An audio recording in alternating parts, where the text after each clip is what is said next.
നമസ്കാരം, ഭാരത് ലൈവിലേക്ക് സ്വാഗതം. നമസ്കാരം. ശരിക്കും എന്നൊരു വലിയൊരു അത്യാഹിതമാണ് ഡൽഹിയിൽ രാജ്യതലസ്ഥാനത്ത് ഒഴിവായി കിട്ടിയത്. അതും ഡൽഹി പോലീസിൻ്റെ സംയോജിതമായ ഇടപെടൽ കൊണ്ട് പാർലമെൻറ്റ് ചേരുന്ന മൺസൂൺ സമ്മേളനം തുടങ്ങിയ അന്ന് തന്നെ ശരിക്കും പറഞ്ഞാൽ ഒരു ജൻസി കലാപത്തിൻ്റെ ഒരു തുടക്കമായിരുന്നു ജന്തർ മന്ദറിൽ നിന്നും മുട്ടിട്ടത്. ആർക്കും നിഷേധിക്കാനായില്ല, ആരും റിപ്പോർട്ട് ചെയ്ത് കണ്ടുമില്ല. കൂറ പാർട്ടിയുടെ സമരം അലങ്കോലമായി, അല്ലെങ്കിൽ അവർ പാർലമെൻറ്റിലേക്ക് കുതിച്ചു നിന്നു അലങ്കോലമായി എന്ന് മാത്രം റിപ്പോർട്ടുള്ളൂ. പക്ഷെ അവരുടെ ലക്ഷ്യം എന്തൊക്കെയാണെന്ന് അവരുടെ തുടക്കത്തിൽ അവരുടെ ആക്രോശങ്ങളിൽ നിന്ന് വ്യക്തമാണ്. അതായത് വിധാൻ സൗദ ഞങ്ങൾ തകർത്ത് തരിപ്പണമാക്കും, നേപ്പാൾ ആവർത്തിക്കും. അത് ആ വീഡിയോയിലുണ്ട്, ഒരു യുവാക്കളുടെ പക്ഷേ നമുക്ക് ആ വീഡിയോ ഒന്ന് കാണാം.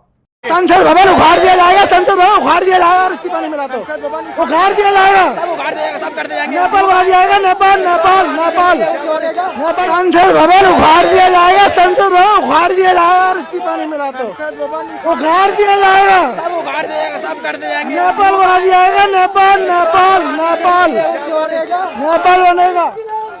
ഈ ഒരു ആക്രോശം തന്നെയാണ് തുടക്കത്തിലെ അവർ പോലീസിന് സൂചന നൽകി, ഞങ്ങൾ ചെയ്യാൻ പോകുന്നത് ഇതൊക്കെയാണ്, അല്ലെങ്കിൽ ചെയ്യാൻ പറ്റില്ല, പക്ഷേ ഞങ്ങൾ എന്താണ് ഞങ്ങളുടെ മനസ്സിൽ. അതെ, ഒരു ജൻസി കലാപം നേപ്പാളിൽ ശ്രീലങ്കയിലൊക്കെ നടന്നതുപോലെ, ബംഗ്ലാദേശിൽ അരങ്ങേറിയതുപോലെ, ഷെയ്ഖ് ഹസീനയെ അതെ ആക്കിയതുപോലെ ഒരു വലിയൊരു പ്രക്ഷോഭം പാർലമെന്റിലേക്ക്. രക്തച്ചൊരിച്ചിലുണ്ടായാൽ രക്തസാക്ഷികളോർക്കും ലഭിക്കും. അതൊക്കെ ഇന്ന് പ്ലാനിങ്. പക്ഷേ ഇതാണല്ലോ നമ്മുടെ പലരും ഡീപ് സ്റ്റേറ്റ് അടക്കം പല രീതിയിൽ കറങ്ങി ചുറ്റിയൊക്കെ വന്നുകൊണ്ടിരുന്നത്. നമ്മുടെ രാജ്യ തലസ്ഥാനത്തെ അസ്ഥിരപ്പെടുത്താനൊക്കെയുള്ള ശ്രമങ്ങൾ എന്തായാലും അത് തീർന്നു കിട്ടിയല്ലേ, പൊളിഞ്ഞു കിട്ടി. ഒരു വലിയ നാടകം ഡൽഹി പോലീസ് പൊളിച്ചു എന്നുള്ളതാണ് സത്യം.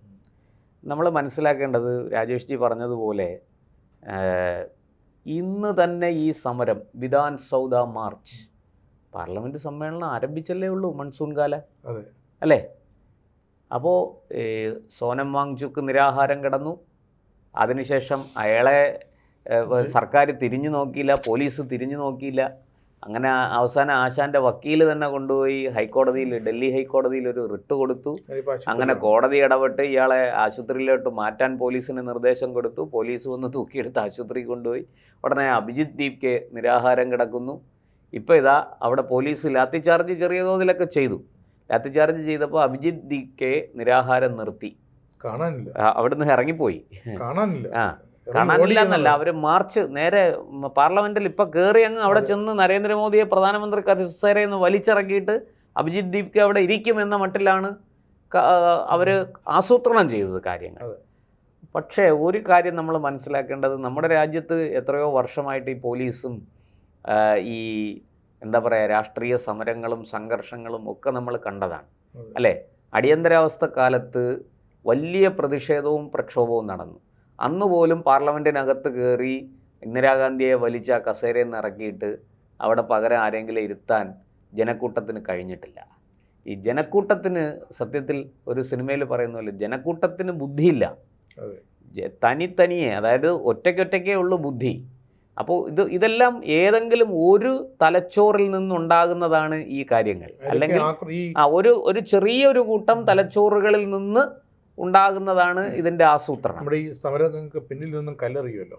അതെ, മുന്നിൽ നിന്ന് അറിയില്ല, പിന്നിൽ നിന്നും അറിയാത്തടന്ന് കല്ലുകൾ, പക്ഷേ ഈ കല്ല് പതിക്കുന്നത് മുന്നിൽ നിൽക്കുന്നതിന്റെ തലയിലാണ്. അങ്ങനെ പിന്നെ പോലീസ് അപ്പൊ തന്നെ ലാത്തി ചാർജ് തുടങ്ങും. ഈ മുന്നിൽ നിൽക്കുന്നവൻ ഒന്നുകിൽ അവന് പിന്നിൽ നിന്ന് എറിയും കിട്ടും, അല്ലെങ്കിൽ മുന്നിൽ നിന്ന് അടിയും കിട്ടും. അപ്പോൾ ഇത് നമ്മൾ സെക്രട്ടേറിയറ്റിൻ്റെ മുമ്പിൽ ഇത് എത്ര കണ്ടതാണ് ഇവിടെ. അപ്പോൾ അങ്ങനെ വളരെ കൃത്യമായിട്ട് ആസൂത്രണം ചെയ്ത് വന്നതാണ്. അപ്പോൾ ഇന്ന് പാർലമെൻറ്റ് സമ്മേളനം തുടങ്ങുകയാണ് ഇന്ന് തന്നെ.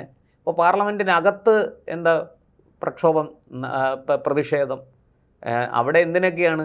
അയോധ്യയിലെ കൊള്ള അല്ലേ, അങ്ങനെയുള്ള വിഷയങ്ങൾ പറഞ്ഞുകൊണ്ട് അതിനകത്ത് പ്രതിഷേധവും പ്രക്ഷോഭവും നടത്തുക. പുറത്ത് ഇവർ ധർമ്മേന്ദ്ര പ്രധാൻ, നീറ്റ് പരീക്ഷ അവിടെയും വിഷയമാണ്. അപ്പം നീറ്റിൻ്റെയും അയോധ്യയുടെയൊക്കെ പേര് ഇപ്പോൾ ഓരോ ദിവസം അവർ ഓരോന്നിറക്കും പ്രതിപക്ഷ കക്ഷികൾ. ഏതാണ്ട് 250 പേര് അവർക്കുണ്ടെന്നാണ് വൈപ്പ്. പക്ഷെ അതിപ്പം വളരെ കുറഞ്ഞിട്ടുണ്ട്.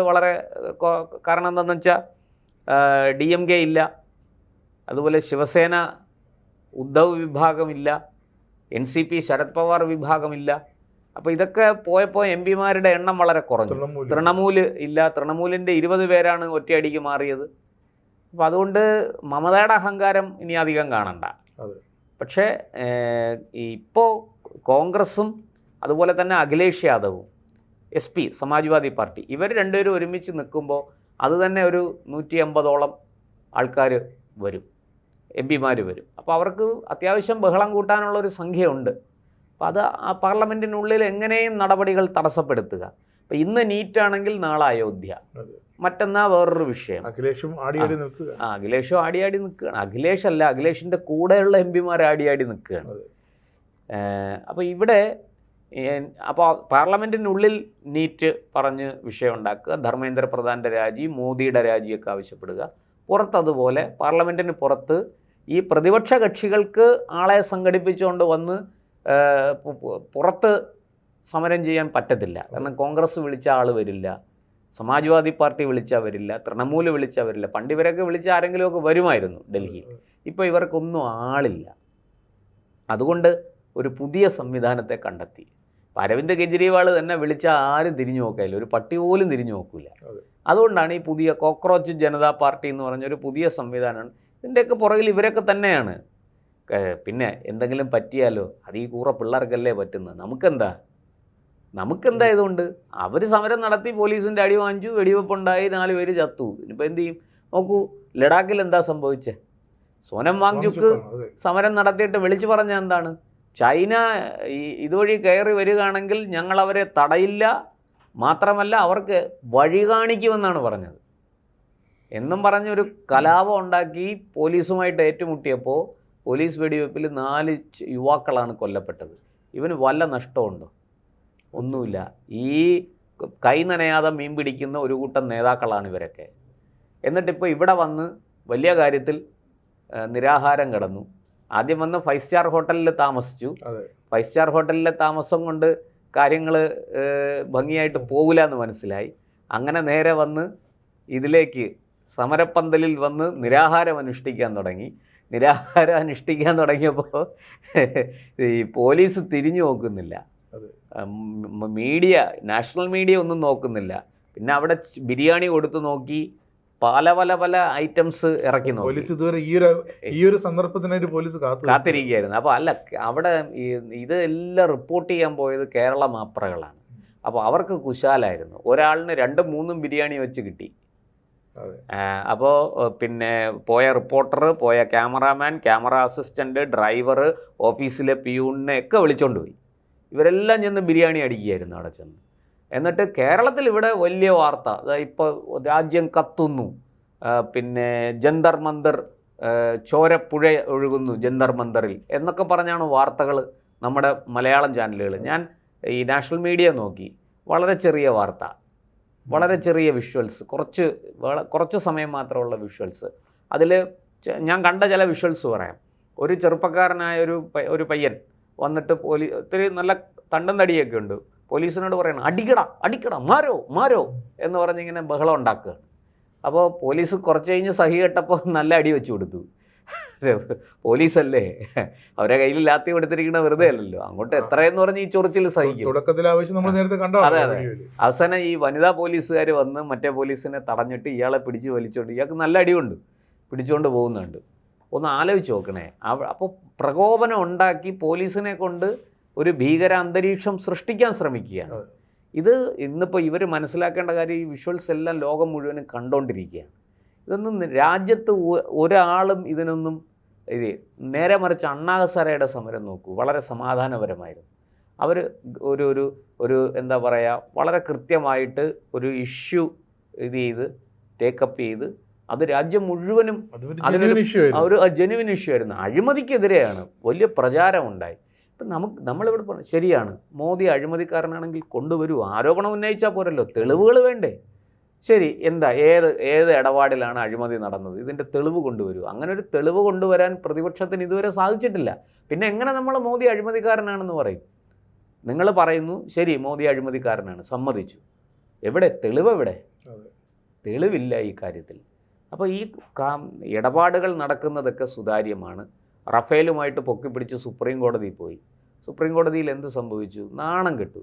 ഇതുപോലെ ഓരോ തവണയും ഓരോ കാര്യങ്ങൾക്ക് സുപ്രീം കോടതി പോയിട്ട് രാഹുൽ, മമത, അഖിലേഷ്, കപിൽ സിബിൽ ഇവരെല്ലാം തേഞ്ഞ് തിരിച്ചു വരുന്ന കാഴ്ചയാണ് രാജ്യം കണ്ടത്. ഇനിയും ഇവിടുത്തെ ജനങ്ങളിത് വിശ്വസിക്കണോ? ഇവർ പറയുന്നത് ജെനുവിനായൊരു റീസൺ ആണെങ്കിൽ അത് ആൾക്കാർ വിശ്വസിക്കും, അതിനെ അംഗീകരിക്കും, ഒപ്പം നിൽക്കും. പക്ഷെ ഇതങ്ങനെയല്ല. അപ്പോൾ കുറേ ഇങ്ങനത്തെ കുറേ കോക്രോച്ച് പാർട്ടി എന്നും പറഞ്ഞ് ഇറങ്ങി ഡൽഹി നാറ്റിക്കാൻ വേണ്ടിയിട്ട് ഇറങ്ങി ഇങ്ങനെ കുറേ ബഹളം. അത് കുറേ ദിവസം അവിടെ വേണ്ട സമരവും ബഹളവും ബിരിയാണി തീറ്റലും ഒക്കെ ആയിരുന്നു. അപ്പോൾ പോലീസ് ഇത് അങ്ങ് എന്താ പറയുക അവഗണിച്ച് കളയുമായിരുന്നു. പുച്ഛത്തോടെ എന്തേലും ചെയ് എന്ന് പറഞ്ഞങ്ങ് കളയുമായിരുന്നു. പോലീസിനറിയാം അവിടെ ചെന്നാൽ ഇവന്മാർക്ക് അടി കൊടുക്കേണ്ടി വരും എന്നുള്ളത് അറിയാം, ലാത്തിച്ചാർജ് നടത്തേണ്ടി വരും എന്നറിയാം. അപ്പോൾ ഇന്നിപ്പോൾ പാർലമെൻറ്റ് സെഷനും കൂടെ ആരംഭിക്കുന്നു. അപ്പോൾ എന്നാൽ പിന്നെ ഞങ്ങളതങ്ങ് ഡൽഹി അങ്ങ് കത്തിക്കാം. എന്താ നേപ്പാൾ പോലെ, ബംഗ്ലാദേശ് പോലെ, ശ്രീലങ്ക പോലെ. ഇത് നേപ്പാളും ബംഗ്ലാദേശും ശ്രീലങ്കയും ഒന്നുമല്ല, ഇത് ഇന്ത്യയാണ്, ഇത് ഡൽഹിയാണ്. അത് തിരിച്ചറിയാനുള്ള വിവേകം നമുക്ക് വേണം. അല്ലാതെ നമ്മളവിടെ ചെന്ന് ഇപ്പം നരേന്ദ്രമോദിയെ വലിച്ച് താഴെ ഇറക്കാം, ഈ രാജ്യത്തെ പിന്നെ ഭരണ സംവിധാനത്തെ മുഴുവനും അട്ടിമറിക്കാം എന്നൊക്കെ വിചാരിച്ചാൽ അത് 145 കോടി മനുഷ്യരുള്ള പൗരന്മാരുള്ള ഒരു രാജ്യമാണ് ഭാരതം. ഇവിടെ നിങ്ങളൊരു 5000 പേരോ 1000 പേരോ 10000 പേരോ ഒന്നും വന്ന് സമരം ചെയ്ത് 5000 ഒന്നും ഇല്ല. അവിടെ ഒരു 1000 പേര് വരുമായിരിക്കും. അത് തന്നെ വളരെ പ്രയാസപ്പെട്ടാണ് ആൾക്കാരെയൊക്കെ എത്തിച്ചത്. ഇത്രയും ദിവസം നിലവിളിക്കുകയായിരുന്നു, ആളുവായോ ആളുവായോ. അതിനു വേണ്ടിയിട്ടാണ് ബിരിയാണി കൊടുത്തത്. അപ്പോൾ ഈ ഒരു സാഹചര്യത്തിൽ ഞാൻ പോലീസിൻ്റെ അടുത്ത് വളരെ പ്രകോപനപരമായിട്ടാണ് ഈ സമരക്കാർ ഇടപെട്ടത്. പോലീസ് അതാണ് ലാത്തിചാർജും ടിയർ ഗ്യാസും ചെയ്യാൻ കാര്യം. പോലീസ് നല്ല സംയമനം പാലിച്ചു. സാധാരണ ഡൽഹി പോലീസ് ഇത്രയും സംയമനം പാലിക്കുന്നതല്ല, പക്ഷെ നല്ല സംയമനം പാലിച്ചു. അതുപോലെ തന്നെ അവർ CRPFൻ്റെ യൂണിറ്റുകളെല്ലാം ഇറക്കിയിരുന്നു. ഇപ്പോൾ സ്വാഭാവികമായിട്ടും ആലോചിച്ചു, സംസദ് പാർലമെൻറ്റാണ് ഞങ്ങളുടെ ലക്ഷ്യം. അപ്പോൾ പാർലമെൻറ്റ് ആക്രമിക്കുക എന്നുള്ളതാണ് അവരുടെ അജണ്ട. അത് നമ്മുടെ നാട്ടിൽ നമ്മുടെ ഇത്രയും നല്ല ഫോഴ്സ് നമ്മുടെ ഇരിക്കുമ്പോൾ, നമ്മുടെ രാജ്യത്തെ ഒരു അഡ്മിനിസ്ട്രേറ്റീവ് സംവിധാനം ഇത്ര ശക്തമായിരിക്കുമ്പോൾ ഇത് നടക്കുമോ? വെറുതെ ചുമ്മാ ബംഗ്ലാദേശിലെ പോലീസോ നേപ്പാളിലെ പോലീസോ പട്ടാളമോ ഒന്നും അല്ല ഇന്ത്യയിലുള്ളത്. അവർക്ക് വളരെ കൃത്യമായിട്ട് അറിയാം. അവരിപ്പോൾ ഈ അഭിജിത്തിനെ അറസ്റ്റ് ചെയ്തിട്ടുണ്ട്. സോനം വാങ്ചുക്ക് ആൾറെഡി കസ്റ്റഡിയിലാണ്, ഹോസ്പിറ്റലിലാണെങ്കിലും പോലീസിൻ്റെ കസ്റ്റഡിയിലാണ്. പിന്നെ ഈ പ്രധാനപ്പെട്ട ആൾക്കാർ ആരൊക്കെയാണ് ഇത് ആസൂത്രണം ചെയ്തത്, ആരൊക്കെയാണ് അക്രമത്തിന് കോപ്പ് കൂട്ടണതെന്ന് വളരെ കൃത്യമായിട്ട് പോലീസിന് അറിയാം. പോലീസ് ഇത് സ്പെഷ്യൽ ബ്രാഞ്ച് പോലെയുള്ള രഹസ്യ പോലീസ് ഇതിനെ ഷാഡോ ചെയ്യുന്നുണ്ട്. അപ്പോൾ അവർക്കിതൊക്കെ കൃത്യമായിട്ട് അറിയാം. അവരാ ആൾക്കാരെല്ലാം പൊക്കും, ഇപ്പോൾ പൊക്കി കഴിഞ്ഞിട്ടുണ്ടാവും. അപ്പോൾ സമരം സത്യത്തിൽ പണി പാളി. അതാണ് ഒരു FIR ഇടാനുള്ള വകുപ്പ് പോലീസ് നോക്കിക്കൊണ്ടിരിക്കും. അവരിങ്ങനെ പരമാവധി ഇങ്ങനെ ഈ പ്രോത്സാഹിപ്പിച്ച് ഇവരെ കളത്തിലിറക്കുകയായിരുന്നു. പാലം എയർപോർട്ടിൽ നിന്ന് തന്നെ, ന്യൂഡൽഹി എയർപോർട്ടിൽ നിന്ന് തന്നെ ആദിത്യ മര്യാദയോടുകൂടി കൊണ്ടുവന്ന് ജന്തർ മന്ദറിൽ ഇരുത്തിയതാണ്. അവിടെ ഇരുത്തിച്ച് ചില ഇതൊക്കെ ഉണ്ടല്ലോ, അവിടെ ചില അമ്പലങ്ങളില് വിഗ്രഹ പ്രതിഷ്ഠയൊക്കെ ഉണ്ട്, ബാലാലയത്തിൽ കൊണ്ടിരുത്തി അവിടെ പൂജ. അതുപോലെ വളരെ കണ്ണിങ് ആയിട്ട് ചെയ്ത് നല്ല ഗംഭീരമായിട്ടൊരു പണി അങ്ങ് കൊടുത്തു. ഇനിയിപ്പോൾ ഇതെല്ലാം ഓരോരോ കേസ്. ഇതിപ്പോൾ ഇതെന്താണെന്ന് വെച്ചാൽ മറ്റേ പബ്ലിക് ന്യൂയിസൻസ് തുടങ്ങി സാധനങ്ങൾ ഇപ്പോൾ ഈ പൊതുമുതൽ നശിപ്പിച്ചത് വരെയുള്ള കേസ്. ഈ വാങ്ചുക്കകത്ത് ആശുപത്രിയിലായി പോയി, വയ്യാതായി പോയി, അസ്കിതപ്പെട്ടുപോയി. ഈ അഭിജിത് ദിപ്കയ്ക്കും പക്ഷേ ഈ വാങ്ങിയ ഫണ്ടുണ്ടല്ലോ, ഇതിനു വേണ്ടി ഒരു ഫണ്ട്, ടാർഗറ്റഡ് ഒരു ഫണ്ടുണ്ട്, CSR ഫണ്ട് പോലെ. അതിന് കണക്ക് കാണിക്കണ്ടേ? അപ്പൊ എന്തെങ്കിലും ചെയ്ത് കൂട്ടിയേ പറ്റുള്ളൂ. ഇറങ്ങി ജന്തർമന്ദിറിൽ നിന്ന് ഇറങ്ങി വേണേ ഓടാം. അതുകൊണ്ടാണല്ലോ ഈ പോലീസിന്റെ അടുത്ത് ഒന്ന് മാരോ അടിയടാ എന്ന് പറഞ്ഞ് പോലീസിനെ വെല്ലുവിളിക്കുന്നത്. അത് മാത്രമല്ല, നമ്മളിതിനകത്ത് കഴിഞ്ഞ ദിവസം ഈ സോനം വാങ്ചുക്കിൻ്റെ ഭാര്യ പത്രക്കാരോട് പറഞ്ഞത് എന്താണെന്ന് അറിയാമോ? പിന്നെ ഞങ്ങൾ 3 ആവശ്യങ്ങൾ വയ്ക്കും. ഈ 3 ആവശ്യങ്ങൾ പ്രതിപക്ഷ പാർട്ടികൾ ഏറ്റെടുത്താൽ സോനം വാങ്ചുക്ക് നിരാഹാര സമരം നിർത്തും. അവരും ഏറ്റെടുത്തില്ല, പ്രതിപക്ഷ പാർട്ടികളും ഏറ്റെടുത്തില്ല. കാരണം പ്രതിപക്ഷം ആണ് ഇവരെ കൊണ്ട് ഇതെല്ലാം ചെയ്യിക്കുന്നതെങ്കിലും അവർക്ക് ഈ സമരം എങ്ങനെ നീണ്ടുപോകണം, ഇതെങ്ങനെയും ഈ പറയുന്നത് പോലെ ഇതിനകത്തുനിന്ന് മുതലെടുക്കാൻ എന്തെങ്കിലും കിട്ടണം. അതാണ് അവരുടെ ലക്ഷ്യം. അപ്പോഴാണ് സോനം വാങ്ചുക്ക് പറയണത്, ഞാൻ പിൻവാങ്ങാൻ തയ്യാറാണ്, ഞാൻ സമരം നിർത്താം, നിങ്ങളിതൊക്കെ പറയും. അവരാരെങ്കിലും പറയുമോ? അവരൊരിക്കലും പറയില്ല. ഇപ്പം ധർമ്മേന്ദ്ര പ്രധാൻ രാജിവെച്ചാൽ അതിൻ്റെ ക്രെഡിറ്റ് അടിക്കാൻ രാഹുൽ ഗാന്ധി തൊട്ട് ഇന്ത്യ മുന്നണിയിലെ 1,900 സംഘടനകൾ ഇങ്ങനെ നിരന്ന് നിൽക്കുകയാണ്. അതിൻ്റെ ഇടയിലാണ് ഈ സോനം വാങ്ചുക്കും അഭിജിത്ത് ദീപ്കയും കോക്രോച്ച് പാർട്ടിയൊക്കെ വരുന്നത്. അതുകൊണ്ട് അവർക്ക് പ്രതിപക്ഷത്തിന്, കോൺഗ്രസ്സിന് പ്രത്യേകിച്ചും രാഷ്ട്രീയം കളിച്ച് നല്ല പരിചയമുള്ളതാണ്. അതുകൊണ്ട് ഈ അവരെ നമ്മൾ ഇതിനകത്ത് കോൺഗ്രസ്സിന് കൈ നനയാതെ മീൻ പിടിക്കാൻ അറിയാം. നമ്മൾ മലയാളത്തിൽ പറയാറില്ല, നഖം നനയാതെ നഞ്ചു പിടിക്കുക എന്ന്. അതവർക്കറിയാം. പക്ഷെ ഇതിനകത്ത് വേറൊരു കൂട്ടർ പെട്ടിട്ടുണ്ട്. അത് വേറെ ആരുമല്ല, ഒന്ന് മറ്റേ ഇസ എന്ന് പറയുന്ന ടീം, ഈ SFIയിൽ നിന്ന് തെറ്റിപ്പോയി അതിതീവ്ര ഇടതുപക്ഷ ഐസ അവർ. പിന്നെ മറ്റൊന്ന് നമ്മുടെ സഖാവ് MA ബേബിയും കൂട്ടരുമാണ്. അവരും ഈ സമരത്തിനകത്ത് അവർ വിചാരിച്ചിരിക്കുന്നത് ഇപ്പോൾ ഇവിടെ എന്തൊക്കെയോ സംഭവിക്കുക, ഇത് ഡൽഹിയാണ്, ഇത് കേരളമല്ല, തിരുവനന്തപുരമല്ല, ഇത് ഡൽഹിയാണ് എന്ന് തിരിച്ചറിവ്. MA ബേബിയൊക്കെ എത്രയോ കാലം ഡൽഹിയിൽ താമസിച്ച ആളാണ്, എത്രയോ സമരങ്ങൾ കണ്ടവരാണ്. എന്നിട്ട് ആ MA ബേബിയും എന്തെങ്കിലും നടക്കുന്നെങ്കിൽ നടക്കട്ടെ എന്ന് പറഞ്ഞ് വന്നിരിക്കുകയാണ്. കാരണം മോഡിക്കെതിരെ ഒന്നും ചെയ്തില്ല എന്ന് വരാൻ പാടില്ലല്ലോ. ഇതാണ് ഈ രണ്ട് കൂട്ടരും ഇവരുടെ കൂടെ ഉണ്ട്. വേറെ പ്രതിപക്ഷത്തുള്ള ആരെയും നമ്മളവിടെ കാണുന്നില്ല. അവരൊക്കെ അണിയറയിലിരുന്ന് ആഹ്വാനം നടത്തുന്നുണ്ട്. പക്ഷേ ഈ പറഞ്ഞതുപോലെയാണ്, അവർക്ക് കൈ നനയാതെ മീൻ പിടിക്കാൻ അറിയാം. എന്തായാലും പാറ്റ പാർട്ടികളുടെ സമരം പാളിപ്പോയി എന്നുള്ളതാണ്. ഒരു വഴിക്കായി. ഡൽഹി പോലീസാണെങ്കിൽ കാത്തിരിക്കുകയായിരുന്നു FIR ഇട്ട് യുവമാരെ ഒന്ന് പൂട്ടാൻ. അത് അവർ തന്നെ വഴിവെച്ച് കൊടുത്തു. അവർ ഈ പറഞ്ഞ പോലെ പാർലമെൻറ്റിൻ്റെ ഗേറ്റിൻ്റെ മുമ്പിലേക്ക് ചെന്ന് അവിടെ വേണ്ട ബഹളം ഉണ്ടാക്കി. അപ്പോൾ എല്ലാം കൂടെ ആയപ്പോൾ വകുപ്പുകളൊക്കെ വളരെ കൃത്യമായിട്ട് എണ്ണം പറഞ്ഞ വകുപ്പുകളിട്ട് ഇതൊക്കെ കുറേ ദിവസം കയറി ഇറങ്ങും. ഇത് ആദ്യം കുറേ ദിവസം അകത്ത് കിടക്കും, പിന്നെ എങ്ങനെയെങ്കിലും വീട്ടുകാരെല്ലാം കൂടെ ഇടപെട്ട് വല്ല വക്കീലന്മാരെയൊക്കെ വെച്ച് ജാമ്യത്തിൽ ഇറക്കും. ഇറങ്ങിക്കഴിഞ്ഞാൽ ഈ കേസ് തീരാൻ കുറേ കാലം എടുക്കും. അതുവരെ പോലീസ് വെരിഫിക്കേഷൻ സർട്ടിഫിക്കറ്റോ പാസ്പോർട്ടോ ഇതൊക്കെ ഇപ്പം പിടിച്ചു വെക്കും. കാരണം ഇതിനകത്തെല്ലാം ഈ അഭിജിത്ത് ദീപ്കയ്ക്കൊക്കെ വിദേശബന്ധം ഉള്ളത് കൊണ്ട് ഈ കേസിൽ വരാൻ പോകുന്ന വകുപ്പുകളൊക്കെ ഇടുന്നത് അങ്ങനത്തെ വകുപ്പുകളായിരിക്കും. രാജ്യസുരക്ഷയെ ബാധിച്ചു എന്നൊക്കെയുള്ള സാധനങ്ങളെ ഇട്ട് കൊടുക്കും. അപ്പോൾ പിന്നെ ഇവർക്ക് പാസ്പോർട്ട് ജാമ്യം കിട്ടണമെങ്കിൽ പാസ്പോർട്ട് സറണ്ടർ ചെയ്യേണ്ടി വരും. നോക്കൂ, വിദേശത്തേക്ക് പഠിക്കാനോ തൊഴിലിനോ ഒന്നും പോകാൻ സാധിക്കില്ല. അതെ, ചെറുപ്പക്കാർക്ക്. ഇവർക്കല്ല, ഈ ഇതിനകത്ത് ചെന്ന് തലവെച്ചു കൊടുത്ത ചെറുപ്പക്കാർക്ക്, കേസിൽ പ്രതിയാകുന്നവർക്ക് സംഭവിക്കാൻ പോകുന്ന ദുരിതം എന്തെങ്കിലുമൊക്കെ കാര്യമുള്ള കാര്യത്തിന് സമരം ചെയ്താൽ നമുക്ക് മനസ്സിലാക്കാം. ഒരു പൊതു സമൂഹത്തെ ബാധിക്കുന്ന ഒരു വലിയ വിഷയത്തിൻ്റെ പേരിൽ സമരം ചെയ്താൽ നമുക്ക് മനസ്സിലാക്കാം. അല്ലാതെ പ്രതിഷേധിക്കാൻ എന്തെല്ലാം മാർഗങ്ങളുണ്ട്. ഇപ്പോൾ പാർലമെൻറ്റിൽ തന്നെ ഇവർ പ്രതിപക്ഷം വലിയ രീതിയിൽ ശബ്ദകോലാഹലങ്ങൾ ഉണ്ടാക്കുന്നുണ്ട്. അവിടെ വരട്ടെ, അവിടെ വിഷയങ്ങൾ വരട്ടെ, അവിടെ ചർച്ചകൾ വരട്ടെ. അവിടെ നമുക്കറിയാമല്ലോ, രാജ്യം മുഴുവനും കാണുകയല്ലേ, ഇതെല്ലാം ലൈവായിട്ട് സംപ്രേഷണം ചെയ്തുകൊണ്ടിരിക്കുകയല്ലേ, എല്ലാവരും പറയുന്നതും എല്ലാവർക്കും കേൾക്കാം. അപ്പോൾ പിന്നെ എന്തിനാണ് ഇങ്ങനെ കിടന്ന് ഈ അക്രമസമരം കാണിക്കുന്നത്? ഇത് ആരെ ബോധ്യപ്പെടുത്താനാണ്? ഈ അക്രമസമരം നടത്തിയത് കൊണ്ട് വല്ല പ്രയോജനമുണ്ടോ? ഒന്നും ഉത്തരവില്ല.